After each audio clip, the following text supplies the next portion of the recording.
किसी ने बड़ी कमाल की बात कही है कि हैरान ना होना ये सोचकर कि नाम मेरा और काम किसी और का हो रहा है।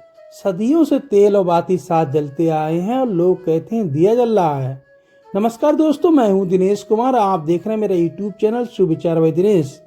दोस्तों, प्रकृति हर किसी को अपनी राह चुनने का मौका देती है। अब वह मनुष्य की इच्छा पर निर्भर करता है कि उसे धर्म की राह चुननी चाहिए या अधर्म की। बहुत बार ऐसा देखने को मिलता है कि जो व्यक्ति अधिक भगवान की पूजा पाठ करता है और अच्छे कर्म करता है, वो फिर भी परेशान और दुखी रहता है, और जो व्यक्ति बुरे कर्म करता है, भगवान को मानता ही नहीं, कभी उसने पूजा पाठ ही नहीं की, वह सबसे ज़्यादा सुखी जीवन जीता है। ये सब देखकर कभी कभी हमारे मन में ये ख्याल आता है कि भगवान ही गलत है। ऐसा अक्सर लोगों के साथ होता है। तो चलिए आज हम इस बात के पीछे का रहस्य जानेंगे। इसका उत्तर स्वयं भगवान श्री कृष्ण ने गीता में दिया है। आखिर पूजा पाठ करने वाला व्यक्ति दुखी और परेशान क्यों रहता है, जबकि भगवान को ना मानने वाला, अधर्म की राह पे चलने वाला खुश और सुखी कैसे रहता है। भगवान श्री कृष्ण जी ने भगवत गीता में अर्जुन को इस बात का उत्तर दिया। साथियों, ये द्वापर युग की बात है। जब अर्जुन के मन में कोई दुविधा होती थी तो वह श्री कृष्ण के पास पहुंच जाते थे। एक बार अर्जुन ने भगवान श्री कृष्ण से पूछा कि हे केशव, जो लोग ज्यादा पूजा पाठ करते हैं वे हमेशा दुखी और परेशान क्यों रहते हैं?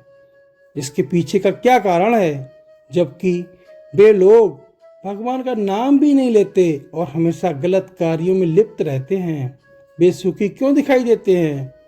अर्जुन के सवाल पर भगवान श्री कृष्ण मुस्कुराए और बोले, हे पार्थ, मैं तुम्हें एक छोटी सी कहानी सुनाता हूँ जिससे तुम इस रहस्य को समझ सकोगे।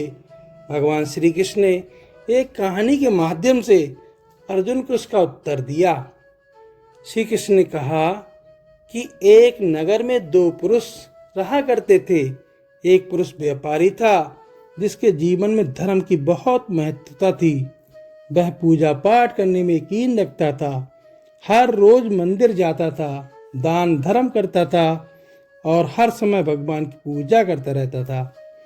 वहीं दूसरा पुरुष बिल्कुल इसके विपरीत, वह मंदिर तो जाता था लेकिन पूजा करने नहीं, बल्कि मंदिर के बाहर रखी चप्पल और जूता को चुराने, और दान और धर्म से उस व्यक्ति को कोई मतलब ही नहीं था।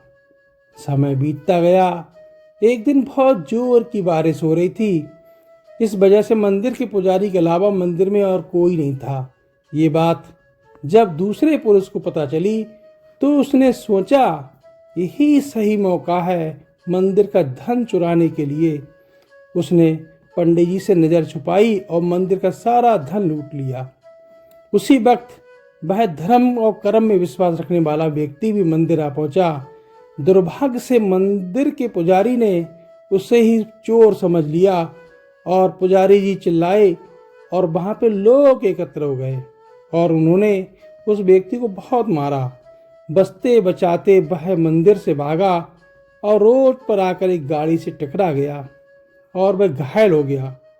फिर वह व्यापारी लड़खड़ाते हुए घर जा रहा था। रास्ते में उसकी मुलाकात उसी पुरुष से हुई जिसने मंदिर से धन चुराया था। उसने कहा, आज तो मेरी किस्मत चमक गई, एक साथ इतना सारा धन मिल गया। ये सब देखकर व्यापारी को बहुत बुरा लगा, बहुत गुस्सा आई और उसने अपने घर से भगवान की सारी तस्वीरें निकाल दी। कुछ सालों के बाद दोनों पुरुषों की मृत्यु हो गई। मरने के बाद जब दोनों पुरुषों को यमराज की सभा में पेश किया गया, भले पुरुष ने दूसरे व्यक्ति को भी देखा तो उसे बहुत गुस्सा आया, उसे बहुत क्रोध आया और उसने क्रोध में आकर यमराज जी से पूछ ही लिया, मैं तो हमेशा अच्छे कर्म करता था, दान में विश्वास रखता था, आखिर ऐसा भेदभाव क्यों? इस पर यमराज ने कहा, हे पुत्र, तुम गलत समझ रहे हो। जिस दिन तुम्हारी गाड़ी से टक्कर हुई वह तुम्हारे जीवन का आखिरी दिन था, परंतु अच्छे कर्मों की वजह से तुम्हारी मौत सिर्फ एक छोटी सी चोट में बदल गई। तुम इस दुष्ट व्यक्ति के बारे में जानना चाहते हो?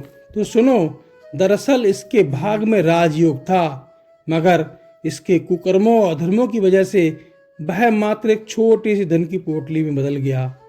कहानी सुनाने के बाद भगवान श्री कृष्ण अर्जुन से कहते हैं, पार्थ, क्या आप तुम्हारे सवाल का जवाब मिल गया? ऐसा सोचा कि भगवान तुम्हारे कर्मों को नजरअंदाज कर रहे हैं? ये बिल्कुल गलत है। भगवान कब क्या किस रूप में दे रहे हैं मनुष्य को समझ में ही नहीं आता, मगर यदि आप अच्छे कर्म करते रहें तो भगवान की कृपा आप पर हमेशा बनी रहेगी। इसलिए अपने अच्छे कर्मों को बदलना नहीं चाहिए, क्योंकि उसका फल हमें इसी जन्म में मिलता है। दोस्तों, छोटी सी वीडियो कैसी लगी? अच्छी लगी हो तो हमारे चैनल शुभ विचार भाई दिनेश को लाइक सब्सक्राइब करने के साथ साथ वीडियो पर कमेंट भी करें। मिलते हैं एक नई वीडियो में। राधे राधे।